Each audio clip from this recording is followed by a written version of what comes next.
И добро вечер, почитувани гледачи, добре дојдовте во четвртата епизода од третата сезона на Тешки муабети. Како што можевте да видите, минатата недела, у петокот немавме емисија, ама имавме една добра и успешна мисија. Го дадовме Мичо, од сега до тогаш беше како фриленсер, од тогаш па навака, он си знае. Министер без ресор. Он си знае. Сега е со ресор. Со ресор, да. Но тоа е... Од долги и тешки преговори. Па не му беа тешки преговорите. Само беа дугачки. На крајот се издаде разумен компромис. Се седна на преговарачка маса и се договорија сите работи. Таблици доби. Миќо дека ти е со среќа. Фала ви многу, фала им на сите гледачи што ми посака честитка приватно на Facebook во инбокс, на Facebook јавно, по коментари. Многу беа гледани видеата од нашата свадба, исто како што и гледа на нашава емисија, па многу мина можеа да видат како си поминавме, беше одлично, мислам дека направивме добра забава. Мене Мичо не ми беше јасно само како не издржа Тупанот, брат. Тупанот, брат. Како Тупанот треба у музеј. Прочитав таков коментар, Да. треба во музеј да се однесе 300 кила на него. Да. Машала јак Тупан. 0,3 тона. Ја не сум видел бил такво некој нешто. постар. Изгледа. Некој поста така по... Некој муфлон. Шегата на страна Милош направи убава свадба. Тие Фала, граната да се ми. гордееш со сопругата. Фала, фала. Навистина беше весела, убава свадба, убави луѓе. Све на место. Пејачот, не знам кој ти беше, многу убаво ја пееше Јано Море. Еве, Челик Бенд, можеме да ги поздравиме. Челик Браво. Бенд свира, препорака сите кои што правите свадба. Од компетентен пејач може Да, да. резервирате си ги со време. Да. Имаат и јак Тупан, 300 кила издржува. Една од темите која што произлезе од свадбата на Милош беше мојата нова кола, моето ново превозно средство. И ја као почитувач на БМВ имам еден почитувач друг тука у студиово на БМВ кој што подобро ги разбира и подолго време ги почитува БМВ. Па господин Киловски вака да појасните што е БМВ. БМВ за ја на времето оние што навиваа за Велеш е БМВ Бајевич, Марич, Владич. Да. Значи Бајевич принц на Неретве беше центарфор, Марич беше голман и тоа одличен голман, репрезентативен голман, а Владич беше десна полутка. Така да Бајевич, Марич, Владич тоа е БМВ. Ете, тоа е БМВ, инаку Велеш имал стално добра екипа, Бајевич беше долги години центарфор, значи прв шпиц играч на југословенската репрезентација. Прв пат кога јас се сеќавам, сменет на преварот со Грција во Атина, кога мислам некаде негде 63-64 минута Милјанич го заменува Бајевич и го внесува Шуријак. И во рок од 2 минути Шуријак го даде третиот гол, поведовме 3-2 и на крај во 90-та минута Караси го даде својот втор гол. Јакимовски мислам дека се му сериозна конкуренција на Калински. Сериозна. Ја го знам. Знам дека прв кариерен чекор е спортски новинар тие, да. Да. Инаку тогаш беше надпревар, ако ги победиме грците со 2 разлика, играме мајсторка со Шпанија. Мајсторката се играше во Франкфурт против Шпанија и победивме со 1-0, Каталински го даде голот. Железничар имаше 2 играча во тој тим, значи Енвер Хаджиабдиш беше бек, значи беше лев бек, Марич Буљан Хаджиабдич, Облак, Каталински, Богичевич, Петкович, Караси, Шурија Качимович, Џајич. Ако гледа некој од Википедија се Каталински, значи Јас сам да кажам, ја тврдам дека умтав во архива, уште не памтат толку. Ни снимките им се расипани више. Архивата не памти. А во Атина место Облак играше Павлович, халф, десна халф.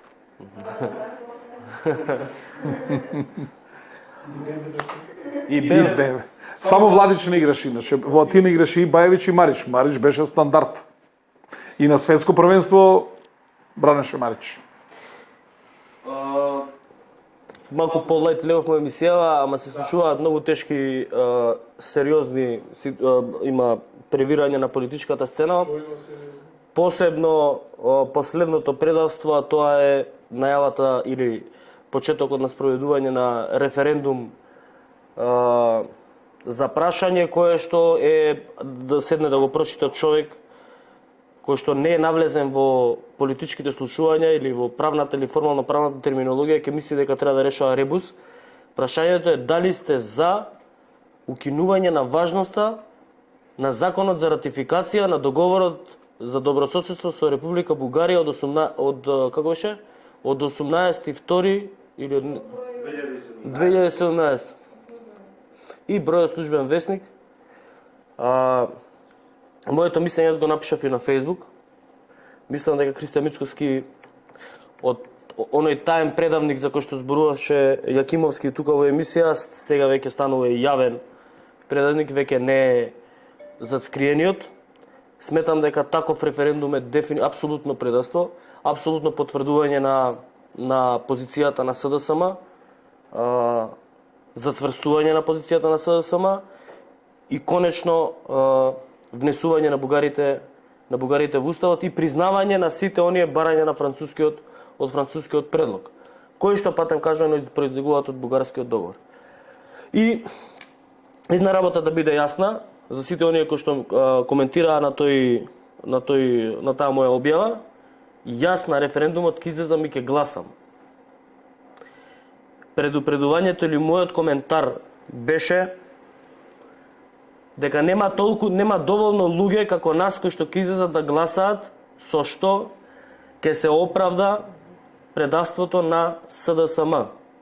Бидејќи ако референдумот како задолжителен не е успешен, тоа ќе значи дека се легитимира, дека народот ја легитимирал политиката на СДСМ и стратегијата за ставање на бугарите во уставот.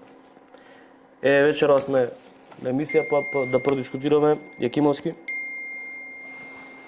Како беше од Ерик Марија Ремарк, на запад ништо ново. Ке Кристијан ништо ново, пак предавство. Што ново ќе направи?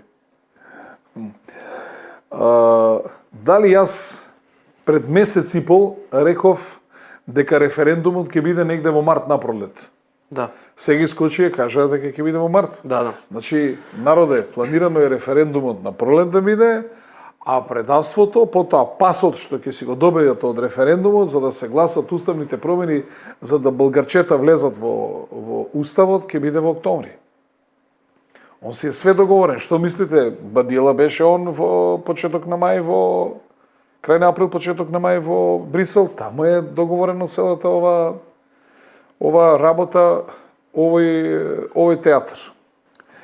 Сега, зошто јас и мојата партија сме против референдумот? Еве зошто. На пописот колку излезе вкупно дека имаме жители? 1.800.000. 1.800.000 колку? 50, 30, колку беа? 1.870.000. Така. Значи, 935.000 ни треба за да имаме 51%, така ли е? Да. Па сега ние, бидејќи сме 56% македонци, значи може максимум да 1.000.000 македонци. Ај сега да се прашаме, дали сме ние во моментов во Македонија 1.000.000 македонци? Во таа бројка, значи се и луѓе кои што не се тука. Значи, како да кажам, физички во Македонија ние немаме 900.000 македонци.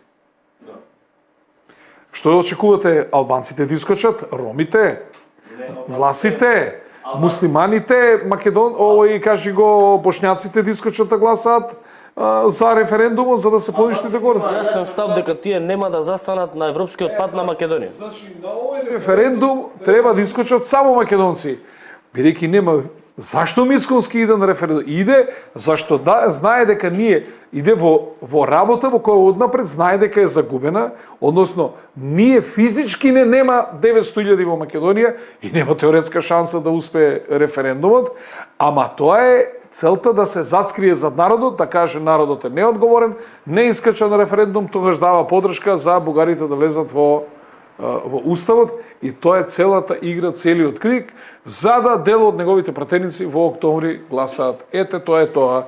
Јас му понудив и сега гледате што прави. Се што прави. Сега ја зацкрива власта, сега денеска збориме сите за референдум. И што ви реков? Наредни 10 години ќе збориме за бугари, сега никој нема да збори за енергетската криза, за економската криза, ние ќе збориме секој ден Кристијан колку потписи се собрал. Значи, ова е договорка заедно со Ковачевски и со Заев, за да он практично нив ги покрива во неуспешната економска и енергетска политика што имаме ние овде во Македонија и практично во една таква договорка да полека се истера, се дојде до година до октомври, кога ќе се гласат уставните промени за булгарчета да влезнат в Конституцијата македонска. На пата кам Европейскиот сојуз. Да. Сега што имам друго да кажам.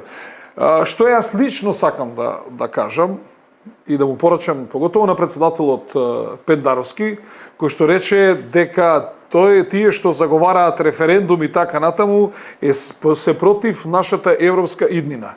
Јас би го предупредил председателот Пендаровски, па и СДСМ, многу да не се фалат со нашата европска иднина, зашто ако ги вратиме граѓаните да ги запрашаме, живеевте подобро пред 5 години, пред 10, пред 20 или пред 30, за све ќе ви кажат потврдно, да, и пред 5, и пред 10, и пред 20, и пред 30, живеевме подобро и адут на СДСМ и на Пендаровски европската иднина не им е како оружје со кое што они можат да се пресметуваат, затоа што колку повеќе се приближувавме кон Европа, ние све полоши и потешко живееме.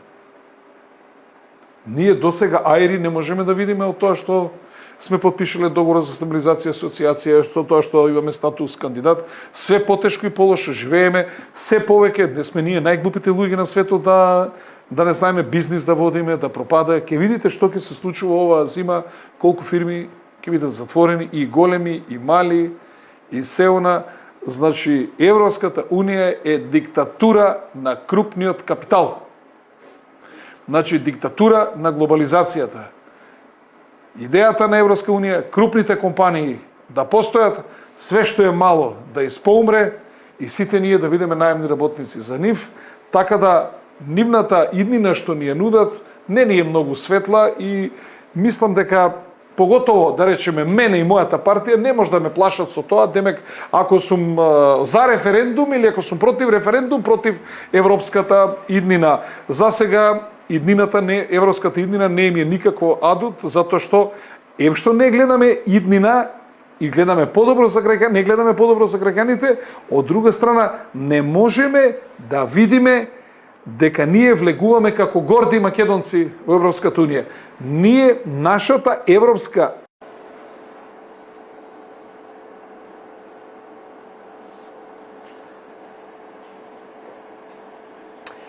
И повторно сме назад во програма.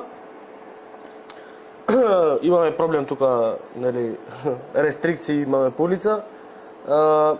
Сакав да искоментирам еден коментар пред да продолжиме, а тоа е коментар кој што се провлекува по социјалните мрежи од, претпоставам, ботовиот штаб. А тоа е коментар дека јас и Јакимовски сме биле фатени на Менгеме за некои судски процеси сега одеите против ВМРО.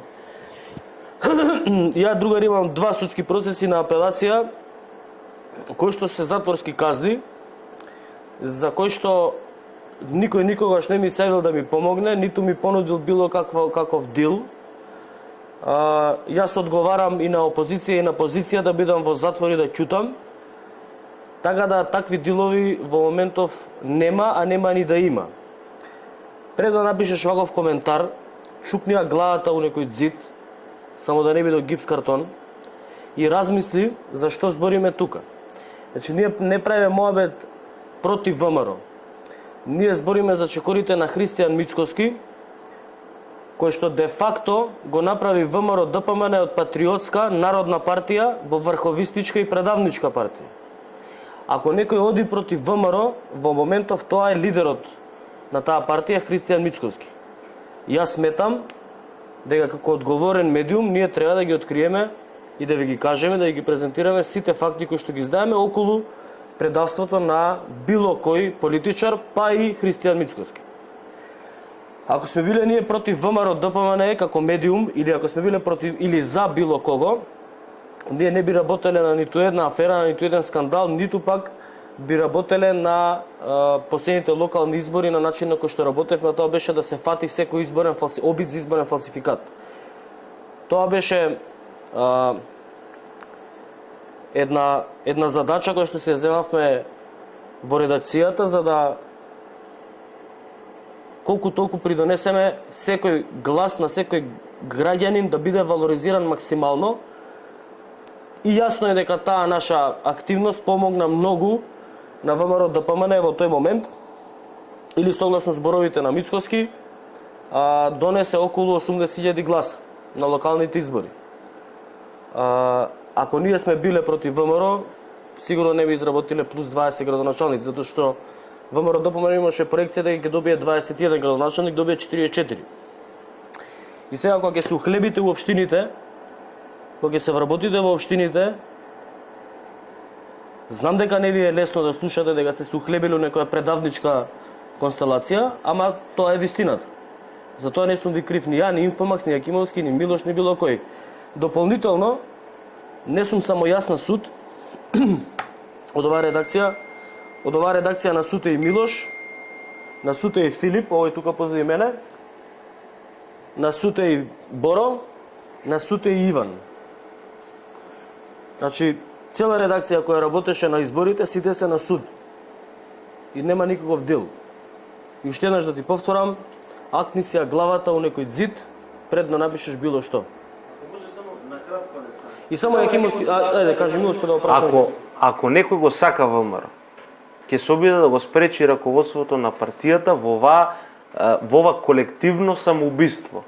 Затоа што кога нема да успее овој референдум, кога нема да има ВМРО правна подлога за да го укине, кога би дошло теоретски некогаш на власт на избори, тој договор со Бугарија, кога ќе нема правна основа, че ВМРО ќе изгуби гласови. ВМРО со оваа идеја за иницијатива за референдум не добива ништо, само губи.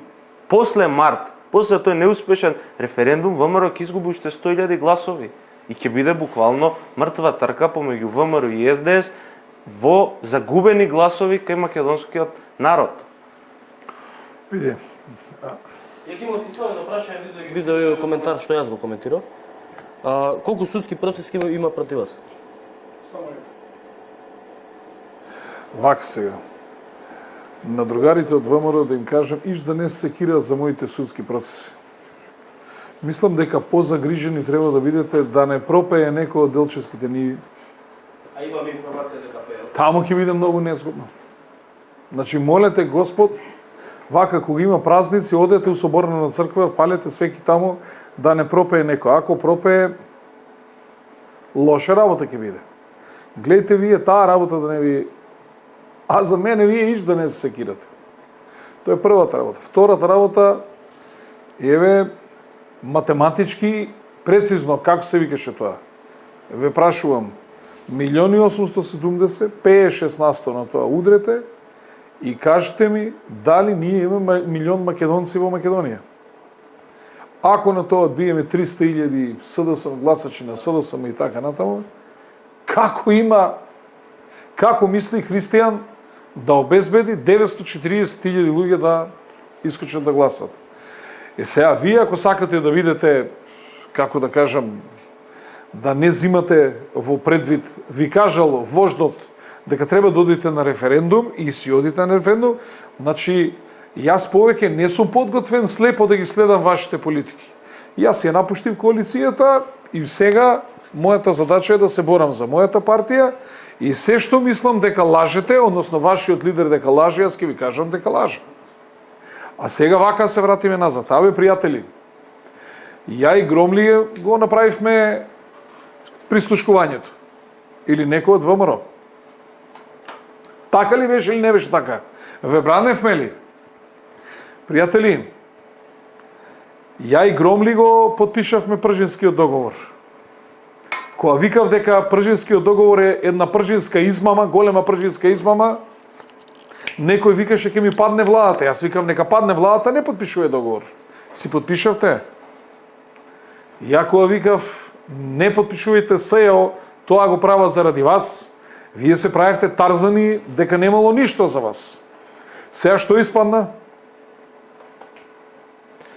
27 април е продукт мој и на Гром или ваш? Дали сите овие ваши политики ние ги следевме и ги браневме? Кој викаше на избори не идам, па идам? Гром или вашиот лидер? Тие такви избори, јас му викав да не ги признаа, он си ги призна 2020 година. Кој се испазари за пописот, каде што испаднавме 56%, јас или Христијан Мицковски? Па поголема штета од Турско до денеска нема со овој попис што се направи да испаднеме 56% и ќе трпиме огромни последици, тоа е најголемиот удар што треба да го добиеме. Сега имате дека ај што ви ги браниме вашите погрешни политики, вие уште имате намера да се зафркавате со мене и со Гром. Абе не се родил тој што ќе се зафркава со нас. Ние не може да бидеме ваша пудлица. А вие лично, ако сакате да му бидете пудлица на вашиот лидер, бидете си. Но Гром и јас немаме намера повеќе тоа да бидеме и сите ваши погрешни политики ќе ви кажеме дека се погрешни и ние се бориме и против вас и против СДС. И затоа денеска ви кажувам вас, глупост над глупоста ви е референдумот, оти не знаете друго што да правите и што да зборувате, а второ на СДСМ на Пендаровски глупост над глупости да се поврзуваат со европските перспективи, кога со европските перспективи мајката ни ја расплакаа. Народот го донесува на простечки стап и они зборат за европски перспективи. Кога сме кај пописот само да Па цело време ли ќе се лажеме? НАТО беше, ќе влезале инвестиции, ќе влезале пари, ќе било ова, ќе било... Од сето тоа, 2 БПС-2 пролетаа над Скопје, така беше? А? Толку. Во овие 2 години тоа е. И не ги земаа ние од тенковите. остола Чичко пушти летки. Така викавме некош, барем летки ни пуштаа. БПС двојка да го пушти летки тешко нас. Ако пушти летки, да. Да.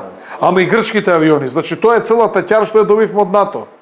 И моја легитимно право е како лидер на партија и како противник на промената на уставното име е да прашам кај се парите.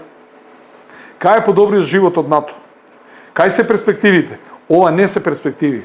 Ова е понижување и ние живееме се полошо и полошо. Како сме поблиску до Европа, така живееме полошо. И во тоа лошо живење уште да се обезличиме, да им направиме услуги на бугарите и сега што малку, уште една работа што Чичко Стевче кажал пред месеци кусур и што се обистинува. Кажав ли дека Скендербек българите ќе казват че бил българин, мајката му била българка. И гледате како се сликаат во Приштина. Гледате се што сакаат. Приштина да признае дека има българско малцинство и вика кога и то во Албанија има българско малцинство, во Грција има българско малцинство, во Косово има българско малцинство, кои се тие в Македонија што живеат? Ете тоа им е целта. И ние на сето тоа им асистираме викајки дека да не бегаме од нашата европска перспектива. Каква е таа перспектива? Секој ден да ми кажува дека сум бил бугарин, тоа било перспектива. Инаку да подсетам околу референдумот и околу пазарењето за референдумот и таму тргна за пописот, да, и таму тргна приказката со референдум, па се собира подписи без матични броеви и без ништо за да се запре во моментот кога нели Си спазани за фингерпринтовите. Секој се така. Наводно требаше да има и фингерпринт за пописот, да подсетам. Да подсетам и за Пази, буната. пописот го направивме во ковид Тогаш кога не требаше и си направивме штета за да испаднеме 56%. И пази, и не чувствуват никаква одговорност. Никаква одговорност не Кој се чувствува. сеќа од одева која беше компанијата што доби фингерпринт тендер? Добро. Ќе објавиме во текст која беше компанијата што го доби фингерпринт тендерот за фингерпринтови, но да, тоа беа преговорите во тој момент да се направи пазар за фингерпринтовите и да се направи нели некој динар за пострана. И сега тука се поставува прашањето кое што ќе го одговориме наредниве неколку дена на Инфомакс, а тоа е прашањето како може лидер на опозиција во време на длабока тешка опозиција кога се случуваат вакви ситуации да се стекне со имот, да не претерано сигурно преку милион и пол евра, зборуваме за имот стамбени објекти, и да не правиме моабет за лиценци за производство на електро. Од опозиција се стекнува со имот, тоа е добро, лошо е кога на власт се стекнува со имот. Па добро, може би е добро. Ја од опозиција поздравувам, а на власт кога е тогаш е лошо да се Може стекнува. би е добро и прашањето дополнително ми е како се стекнува опозицијски лидер или пријатели на опозицијски лидер, најблиските луѓе на опозицијскиот лидер се стекнуваат со лиценци за производство на марихуана, медицинска марихуана, лиценци за производство на електрична енергија од мали хидроцентрали, тоа е нели таму се добива и од економија. Сека и високо профитабилни дејности. Се високо профитабилни дејности. Не се зафаќаат со текстил. Не. А? Не со текстил. Дури да склучиш договор на штета на цела општина на луѓе, значи го спомнавме минатиот пат, кавадарчани плаќаат повисоки сметки за вода, затоа што комуналното мора да плаќа на хидроцентралата пенали затоа што не работи во текот на зимските месеци. Значи, тоа вака ми е малце чудно, малку интересно и ќе го разработиме. Од ВМРО ДПМН ако смета дека треба да ни дадат одговор или Мицкоски директно, ако смета дека треба да ни даде одговор како се стекнало со имотот, Процес имаат. Они не биле у Менгеве, ние сме биле во Менгеве. Ама нека дојдат слободно во А они студио и 500 нека судски процеси елаборираат. имаат. Слободно. Кој сака? Александар, Имаат наши 500 телефони. судски процеси имаат они. И се они зборат за судски, они имаат... ама судските процеси што се шпански скали, каде што таму нели се најблиските, првиот круг луѓе, таму за шпански скали нема збор. Никој не збори, никој сите молчат. Таму немаме проблем. Затоа што моабетот е кој што правил нека му е мисли, за моите да ја да средиме. За да се гласа на референдумот, што мислиш што е? Добро. Делчевските ниви и уште нешто. Па има, јас сум информиран за една И плюс да нема пеење. Да, информиран сум за една истрага мимо оваа Делчевски ниви, друга една истрага, која што сега за сега е во предистражна постапка, а се однесува на некои од темиве што ги спомнав претходно. Бараме дополнителни информации, ќе бидат објавени.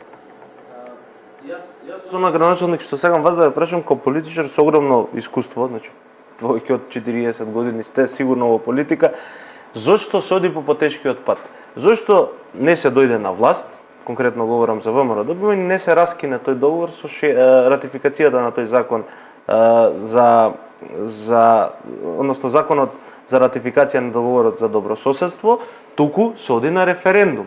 Зошто, која би била политичката логика, зошто би се криеле зад народот? Кога Кристијан би знаел дека референдумот би му успел, он не би одел на референдум. Оти тој ќе го обврзе. Затоа он оди на референдум зашто знае дека нема да успее референдумот. Затоа оди на референдум за да може после да се гласа уставните промени.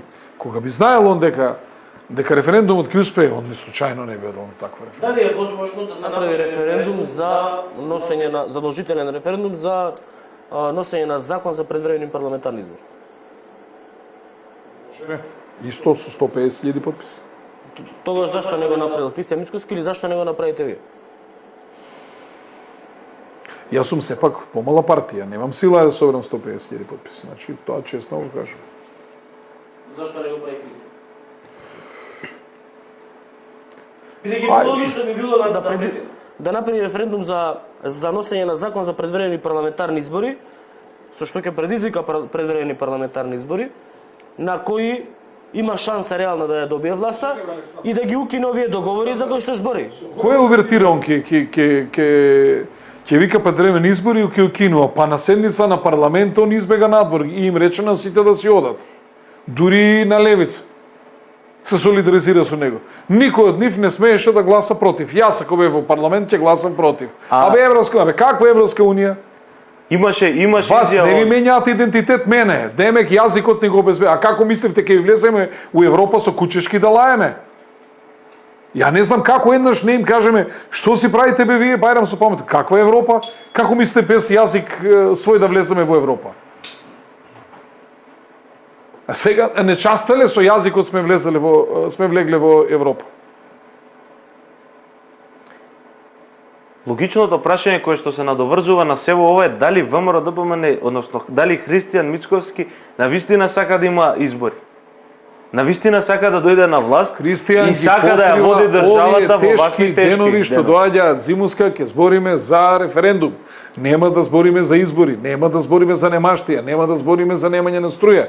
Туку ќе збориме за референдум, значи се одлекува вниманието, тоа е све у договор со Заев Ковачевски. Што не ви е јасно? Добро, ама јас сега ако размислувам себично, не би фокусот се сакал да носи на станам друго премиер место. сега на Македонија. Како? Ако размислувам логично и себично, не би сакал да станам во моментов да бидам премиер на Република Македонија, зошто бидејќи се соочуваме со енергетска, се соочуваме со економска криза. Па затоа нема да бидеш премиер. Не, Па не. јас во моментов би се нафатил да бидам премиер. Како вика Njegош? У добро е лако бити добар, на муци се познaju јунаци. Ако си јунак се нафатиш кој е тешко, нешто. А Христијан Мицковски И се баби знаат нафаќа, да видат. сака ли?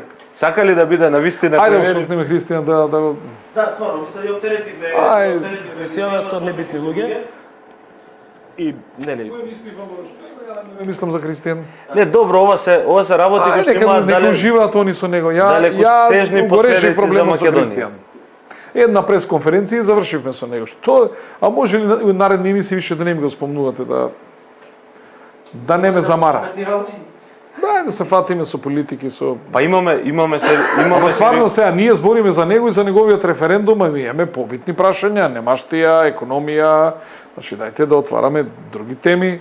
Ова се темите кои што они сакаат да ни ги наметнат и кои му со договор со владеачкото мнозинство. Она Како ќе кое го што замојуваат народот? вчера изпратија преку 1000 луѓе во Фени, во Евроникел. Испратија преку 1000 луѓе на принуден одмор. Мислам дека Бучин затвара рудникот со работа. да стават исто клучна врата поради неисплатливост, огромни се цените Тораница на и електричната Бентомак. енергија. Да, и имам... Ја не знам, веројатно из летовските рудници. Рашунете колку сметете колку струја трошат, значи машините колку трошат струја, тие вентилациони уреди од јамите, све тоа на струја, тие не се на дизел тамо локомотивите, малите вочиња што изнесуваат струја, ова што изнесуваат руда, све тоа на струја. Лифтовите се спуштени скрене, тоа се огромни трошоци. Рудата не е така, како да кажам, нема така високи цени. Флотацијата цела работи на струја. Значи флотацијата работи на струја. Така да За месец август имаме 14%, 14,8% инфлација. денеска еден пријател ми кажуваше, претходниот месец потрошил струја 2400 денари, 1800 денари му дошло за пренос, а сега потрошил 1800 денари за струја, а му дошло 2100 и кусур денари за пренос. Каква е логиката таму? Значи минатиот пат повеќе струја со поевтин пренос, сега помалку струја со поскап пренос. Ја не можам да разберам. Мене не ме јасна таа логика како така го зголемуваат преносот на струјата, бидејќи нели преносот се наплаќа на база на амортизација на системот за транспорт. Системот за транспорт на струја се трансформатори, инвертери, кабли. Каква амортизација би имале тие поголема за овој минатиот месец? За да наплаќаат драстично повеќе. И ако треба да се дигнеме, треба да се дигнеме против преносот. И треба да организираме штрајкови против преносот. И треба да излеземе против тоа. Разговараме тука со Левуше, вели Александар, што правиме во наредниве месеци? И викам, зашто те интересира се, за бугарскиот предлог или за референдумот, или те интересира за економија? Вика, тоа остае договорено, се гледа. Ме интересира што правиме со парите и со економија. Што правиме? Нема. Предвидување? Предвидување. Мафни работата. Имам инфлација од 16,8% денес. Ама ние не гледаме дека некој потик се дава замаес да земе индустријата, да не ги затворат рудниците, да им бараме некое чаре, да одлагаме плаќања, да превземе влада обврски. Ние не гледаме некои други дејности каде што не бара толку енергија градежништвото. Мајсторот со Теслата шо бара денеска? Он шо енергија бара? Освен пумпата да го искачи бетонот, што друго? Која енергија? Кој ќе треба армирачот да го стави железото, плочкарот да лепи плочките? Значи, Груевски економската криза ја амортизира со градежништво. Ние гледаме тотално незаинтересирано за градежништво, и за нискоградба и за високоградба во државата. Не гледаме за други дејности, за развој на трговија, туризам. ППЕ, грчка ППЕ го зема тендерот за изградба на ХЕЦ Чебрен. Тоа е теорија на Кейнс, вели во услови на криза платете му на народот да копа дупка, а што после? После нека ја закопа дупка. Јавни работи. Зошто? Јас категорично тврдам дека Чебрен и Галиште градежните работи, значи опточниот канал, патот до браната, телото на браната можеме сами да го градиме, кога ќе дојдеме да се инсталира опремата, машинскиот парк, тогаш треба да земеме или кредити или да биде акционерско друштво со некои други да биде. Иначе цела градежна оператива ќе се ангажираме тамо да работи, таа брана треба да се гради 15 години минимум. Тоа значи дека 15 години ќе си ангажираме градежното. Прво треба да се направи патот до браната. Треба да се направи опточниот канал. Тој се гради сигурно година и пол-две. Па ќе се гради телото на браната. Претпоставам дека е насипна брана, бидејќи е голема, многу 192 метра. Треба да биде. Што значи дека градежните работи да се ги правиме сами, а ако ќе дојде машинскиот дел, тоа значи турбини, електроники и така натаму, трансформатори, генератори, све тоа што треба, значи таа опрема треба да идеме распишување на акционерско друштво или да земеме кредити. Кое не е поисплатливо? Се има економски модели, све ќе кажат што е поисплатливо целата таа работа. Зашто ние да ја дајме под концесија градеж? Што е проблемот да носиме глина, да насипуваме насипна брана? Ако е насипна. Што е проблем тоа инката да ја правиме? Знаат нашите мајстори тоа да го прават. Не е никако проблем. Зашто и тој дел ние мора да го дајме под концесија?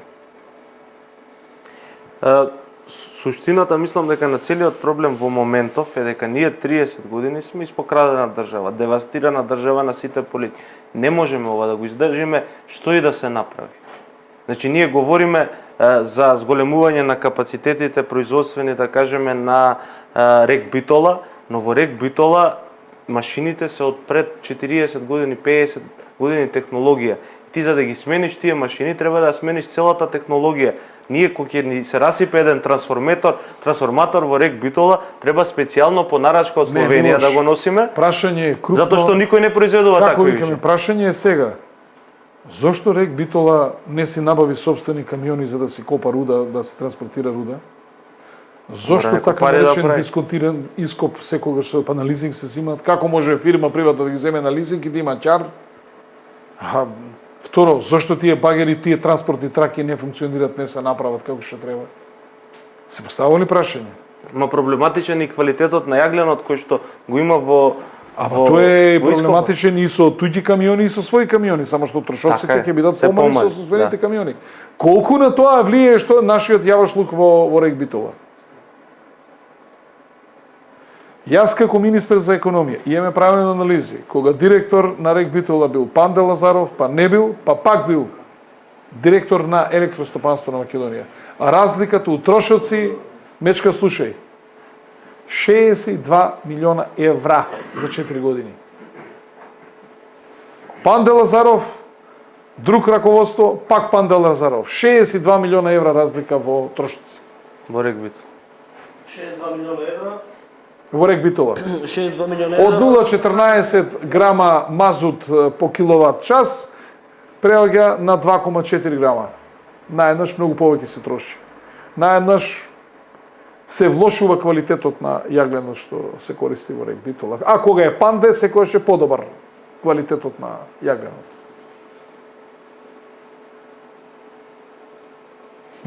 Значи, ние Рек Битола, најголем дел од партиите го гледат како крава музара.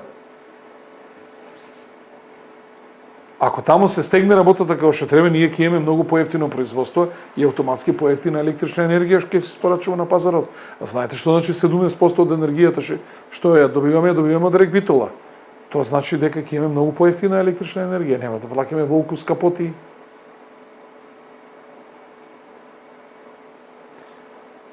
Имате ли чувство дека некој штеди? Не. Може ли еднаш да одговора зашто цел време возат туѓи камиони? Зошто? Рек Битола зошто не се купи своји камиони? Зошто транспортната трака не се пушти во функција?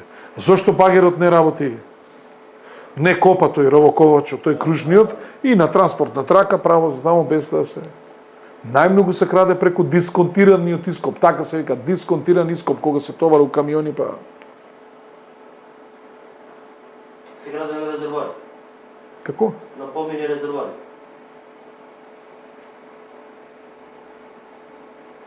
Што правиме со оваа инфлација? Со основните продукти збориме за храна, збориме за енергенсиве, зборевме до сега. Ама зборуваме за електрична енергија, не збориме за Ако имате домашно производство на храна, нема така да ни скокаат цените. Ако имаме домашна преработувачка индустрија, ние зависиме целосно од западните. И сега нивните сите загуби они ќе ни ги прелеат на нас. Што би го оправдане субвенции дека што ги даваше владата на Никола Груевски за земјоделците? Идејата на субвенциите е земјоделецот да има поевтино производство, а јас како граѓанин да консумирам поевтини земјоделски производи. Тоа беше идејата на субвенциите. Дали успеано или не, тоа е друга работа. И зашто Македонија не штити сега? И сега пазите, зборувам ќе имаме млечна криза. Па ние не сме заслужили капка млеко да видиме, не млечна криза. Све што имаше овца, све што имаше крава, све уништивме. Ама затоа имаме алпско млеко, вакво млеко, такво млеко, како се вика, мегле. Ја пред некој ден напишав наслов државиште. Фатиле од Агенција за храна и ветеринарство 14 свињи кои што биле необележени. Значи без чип биле, не биле во евиденција и голема работа. Државиште. Ќе ги спечеме тие. Па не знам што ќе им прават. На висока температура ќе ги спечеме и нема кај ништо. Да, и Агенција за храна и ветеринарство ќе се направи до гезно. Ето. Јас имам едно чувство многу лошо, дека нас не чека целосен економски колапс. Рачунете 1000 работни места во Кавадарци. 1000 работни места, ете, спомнавме Паланка, каде што може да отворат рудниците. Делчево, Тетово. Кавадарци бреши Дрекслер Мајер да ги врати луѓето на принуден одмор. Ако се случи во знаеш колку Костал, потрошуваш на електрична енергија? Па ИГМ се Со што ги топи цевките? 2.500 души се само вработи. Што правиме ако тие два капацитети ги затворат? Кавадарци од општина со 90% вработеност и 10% невработеност ќе се врати на некоја стара. У целата таа ситуација го имаме Свето Јаневски со неговиот тиквеш, кој што ги дупи у мозок лозарите. Немам друг збор да искористам. Со децени. И бев ја пред минатиот викенд до Кавадарци, до Кожув, значи имаше колона лозари со трактори кои што чекаа пред Тиквеш, па сигурно беше колоната 10 на километри. За цени кои што се навредувачки, не се тоа цени кои што покриваат трошоци, 12-13 денари по килограм. Тоа е навреда. А пријавува, например, Тиквеш, Визба, пријавува рекордни профити.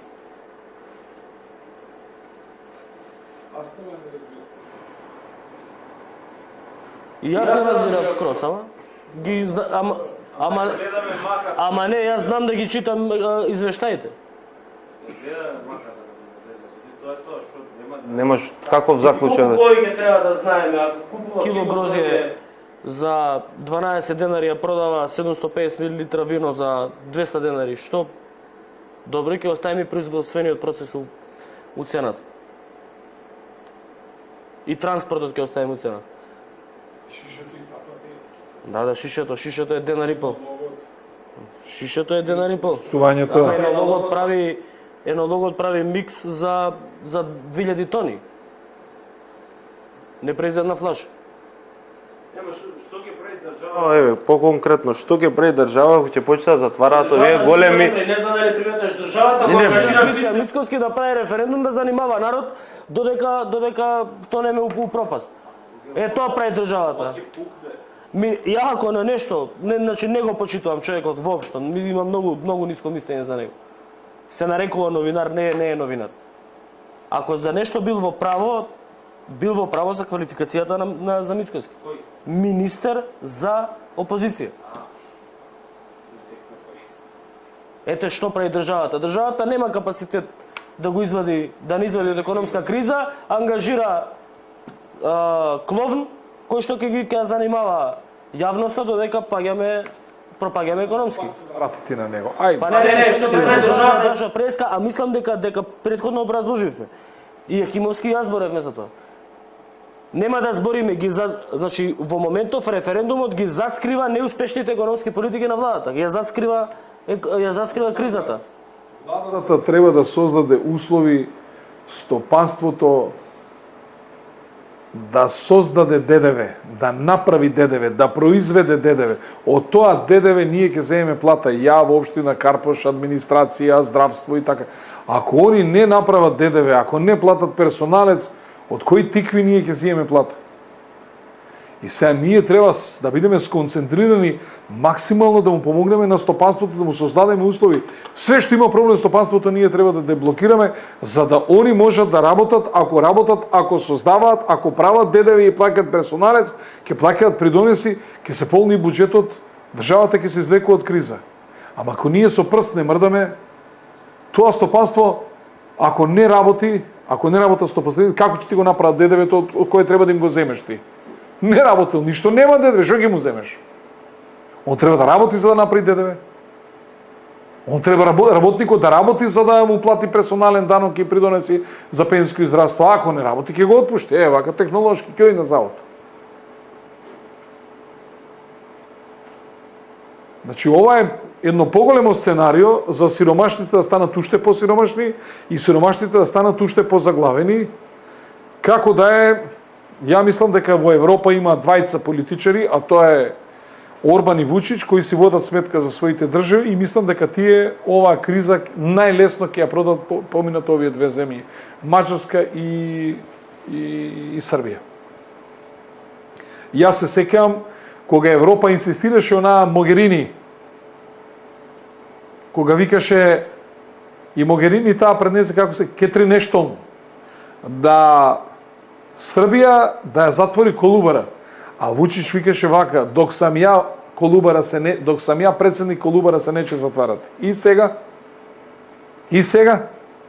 Еве колку биле далековиди тие европските нивни политики. Па само 2 години после тоа не да им треба Колубара и ниф им треба сега Колубара. И на Европа и треба Колубара. Се и они термоцентралите ги активираат, и они атомските централи ги активираат. Се гледа на што дојдовме. Ако ги слушаш безпоговорно, еве до кај ќе дојдеш. Замислете Србија, Колубара и Смедрево ли е, кој ми е најголема тамо термоцентрала да ги угаснеш. Ама Вучич договори газ од Русија по $700 фиксна ама тој цена. газ влегува, тој е енергенско и служи за неговата индустрија. Да. Тоа значи електричната енергија што им дава ќе биде поевтина, тие што користат газ како погонско гориво, цената на нивните производи ќе биде поевтина, а автоматски српското стопанство ќе биде поконкурентно на европски и светски пазар. И кај ќе инвестира А македонското стопанство ќе BMW, рикне. да речеме, или било која компанија, кај ќе? BMW кај ќе инвестира? У Србија или у Па Македонија? фала Богу, кај ќе инвестира? Ковачевски излегува на телевизија, се фали, немаме газ тука. Немаме резерви на газ. Сега пазите вака, отварам друго прашање. Ние знаете ли дека имаме предпријатие за нафтовод? Знам дека Знаете кој е генералниот директор? Знаеме. Кој? Еско Ракич. Есо Дракич. А работи ли нафтовод? Па 2 литра нафта нема поминато. Колку луѓе има вработено таму? 14. Еден заменик директор, 2 шофери, 2 А секретари. пазете, и сега им дозволуваме на грците да ја транспортираат нафтата со камиони, не работи нафтоводот, од кој што Македонија има 20% собственост во тој нафтовод и во кој што Македонија треба да има 20% од профитот. Треба да земе. И ние никому ништо.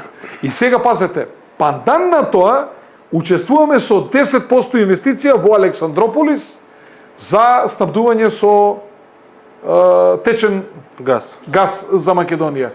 Пачарот ќе ни биде исти како што ни е од нафтоводот. Да. Каде бе тоа се инвестира со 10%? За да се играат со тебе како што сакаат. А кај се дава Или си 49 или 51 и така. 400.000 евра буџетна институција што не работи ништо. Македонски нафтовод. Нафтоводот профитабилен, така ќе ни биде профитабилен и овој гасоводот од таму од Александрополис, кај учествуваме со 10%, ќе добиеме, ајде да не кажам што. А знаете ли дека имаме дирекција? Тотално не, значи, место да им застанеме на пат на грците, чекај бе, кај што прави овој гасовод? Овој нафтовод, како ви испраќате овде со цистерни, како ќе? Ајде низ нафтовод све да оди, нема влегување унутре. Ако има од кај ќе донесеме нафта, не е проблем. Ама треба некои цистерните да ги пуни, треба резервоарите да ги преточува.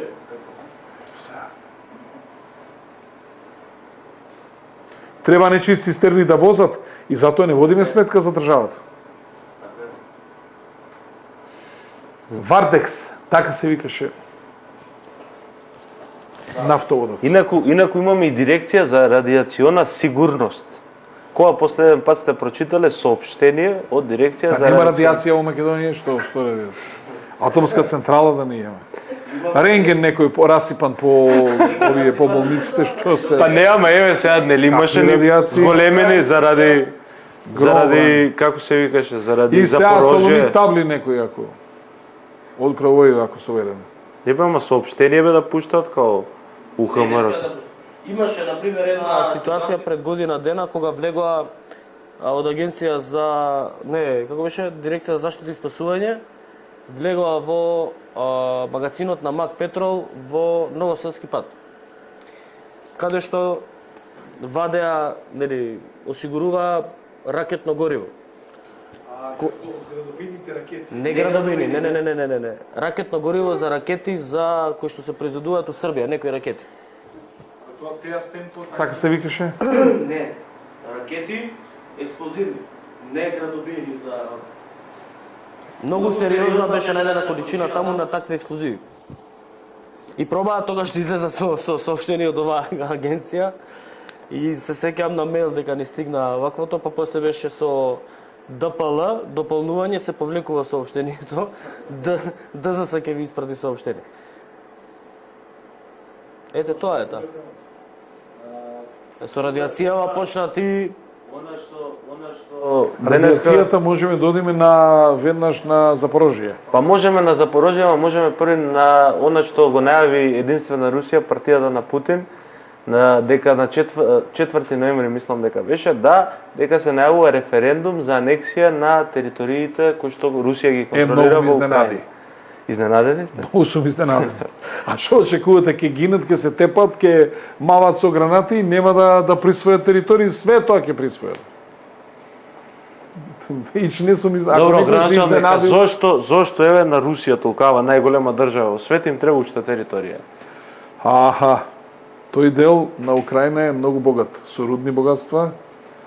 Има многу фабрики, челичани, од хемиска индустрија, од наменска индустрија, воена индустрија, тука се пристаништата, значи тоа е многу битен дел и за Украина и за Русија.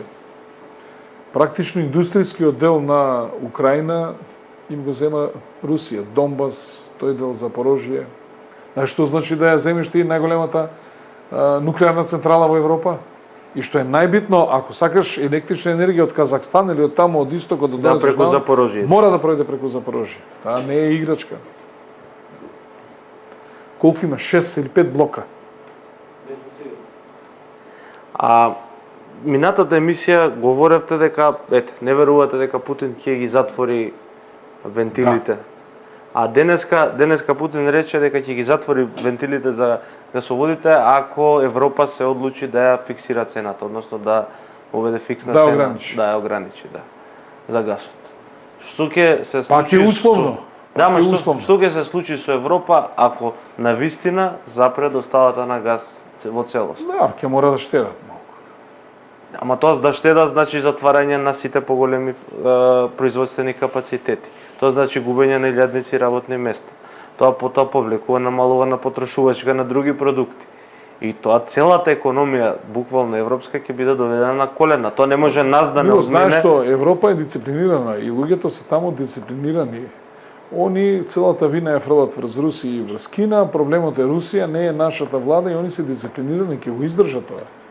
И студ ако треба и со ладна вода ќе се бањат, они ќе издржат. Они се во тој дел дисциплинирани и они имат многу поголеми доверби во нивните влади отколку тоа што сме ние овде. Без разлика дали се работи, таму и власт и опозиција сите се против Путин. И сите сметаат дека причината за ова рестрикција и за ова немаштија и за овој студ ќе биде само Путин и Русија. Добро, ама тоа го говорат, да речеме како кај нас повторно мејнстрим политичари, значи оние кои што се дел од естаблишментот. Не имавме протести во Германија милионски протести на кои што илјадници луѓе излегоа, кажаа не на економската војна со Русија. Го имавме истото и во Чешка. Милиони луѓе излегоа на улиците. Тој народ веќе не може да се справи со овие последици од криза. Го гледам еден Матео Салвини кој што има големи изгледи да стане дел од новата власт во Италија, вели ние погрешивме во проценката. Наместо со економските санкции да му наштетиме на Путин, си наштетивме на самите себе си. Тој инкасираше 170 милиарди плюс. Да.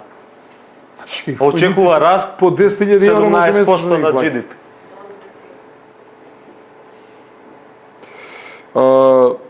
Јас не сум... Се ќе биде појасно негде кај февруар месец. Сега вака однапред не можеме многу да зборуваме.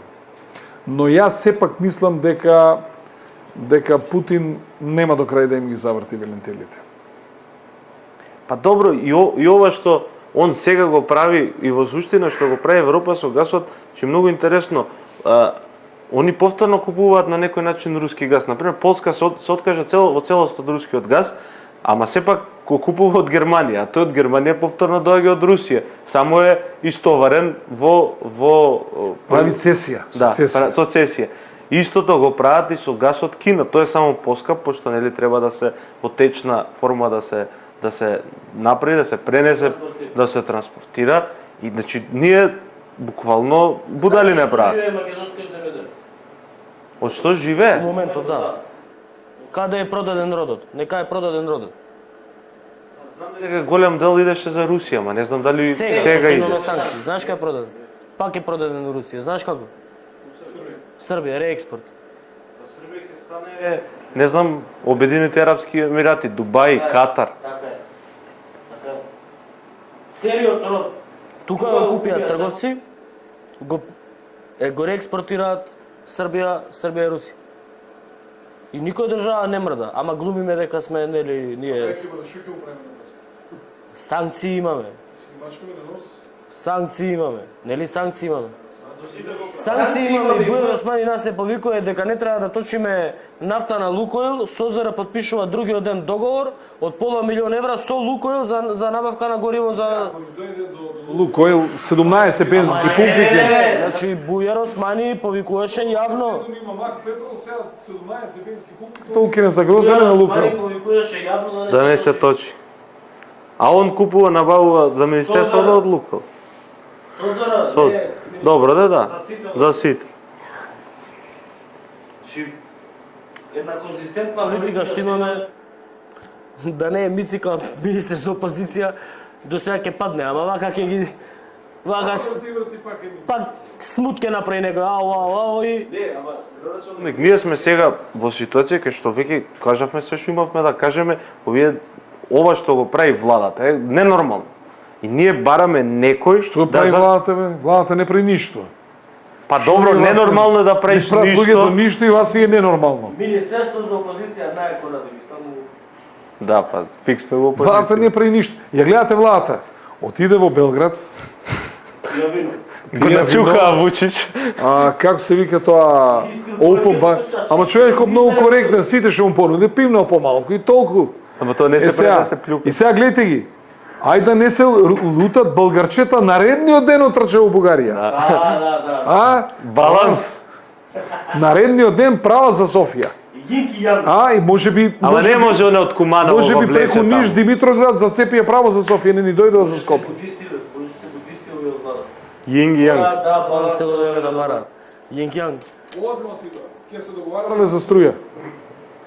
А не, они договараа струјата што секој си ја купуваме од Бугарија да не ја скрапаме. Ама струјата се договара електростопанство со електростопанство, јако Панде Лазаров ме викна градоначалник, односно министре, дојди, потпишуваме договор за далновод Ѓуешево Криво Паланка.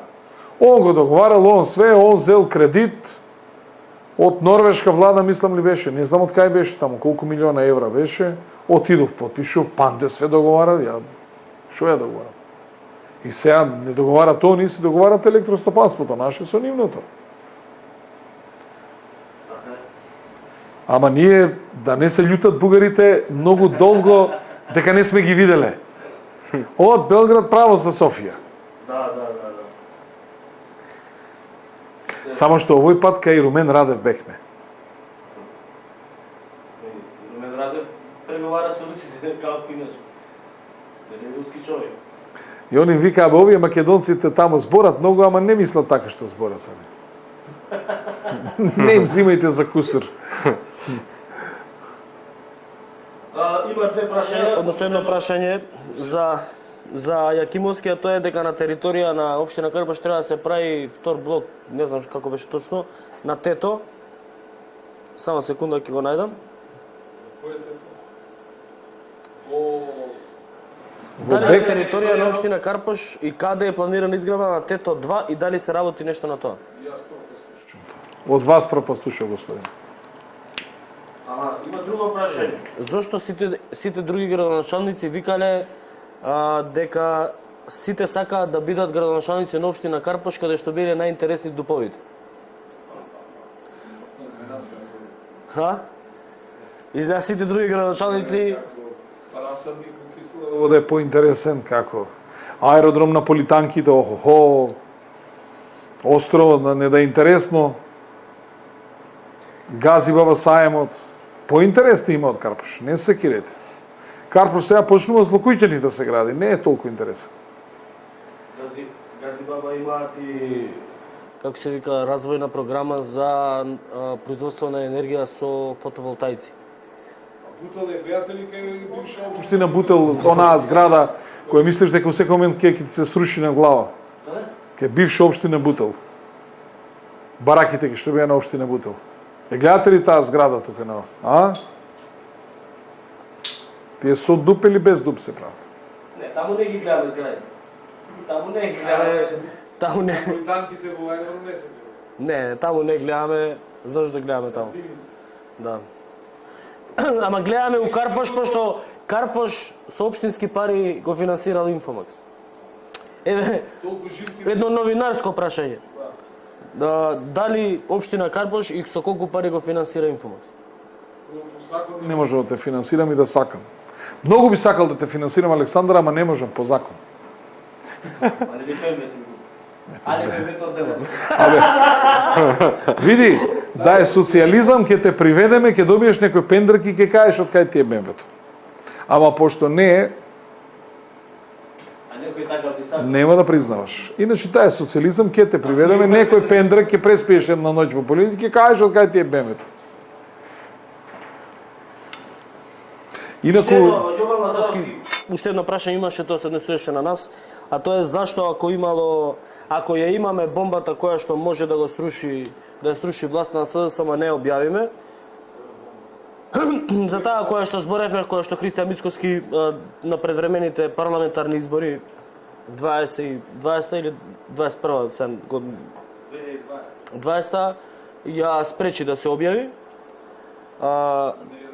Спречи повеќе бомби.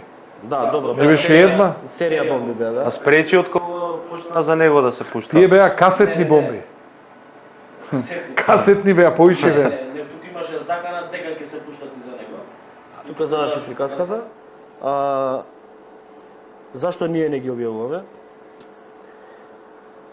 Прво, немаме право да ги објавиме, второ, тие бомби се носат у обвинителство и трета работа, зашто би ги објавиле сега кога каква разлика ќе видиме?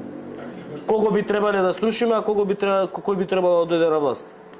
Нели исто? Не, набришаш ми се закачени уште надвор ги остава некој цело време. Ги остава некој набриша цело време надвор.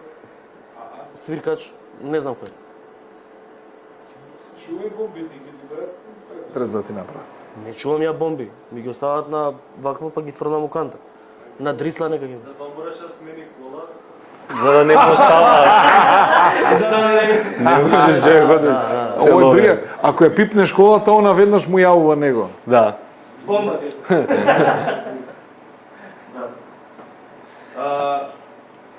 Дали се откида работата на Советот на општина Карпуш? Јас се надевам дека се одблокира. Значи не е одблокирано. На 15 ќе имаме со седница ќе видиме. А поштуваме гледачи, тоа беше се наконена некој што докато да не бидам бака. Не знам, може за Запорожје малце да прокоментираме за Милена тема. за контраофанзива. Ти се за рустели за украинците си. Абе дај.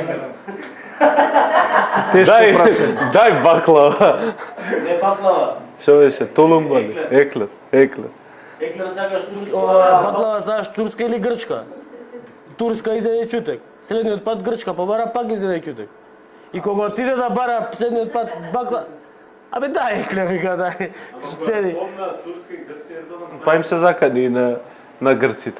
Кој? Ердоган цело време во континуитет им се заканува на грците дека ќе превземе војни активности.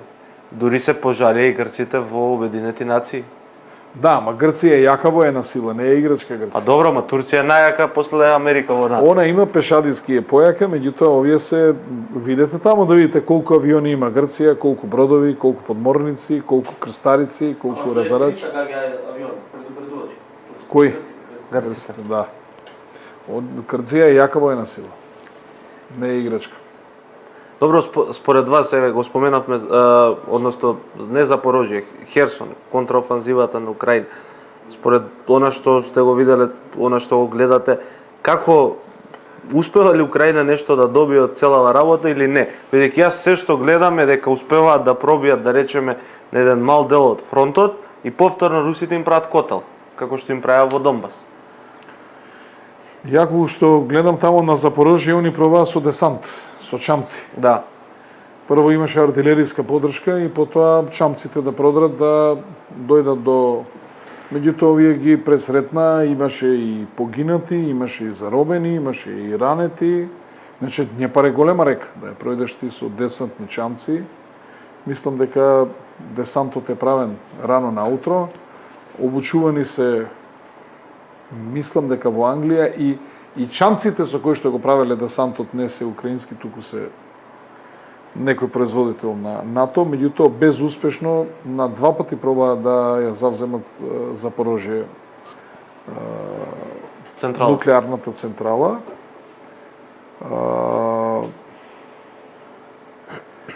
Мислам дека украинците немаат сила за контраофанзива, затоа им треба најмалку 3 пати повеќе луѓе, имајќи во предвид дека руската армија е технички понадмоќна и е добро обучена армија.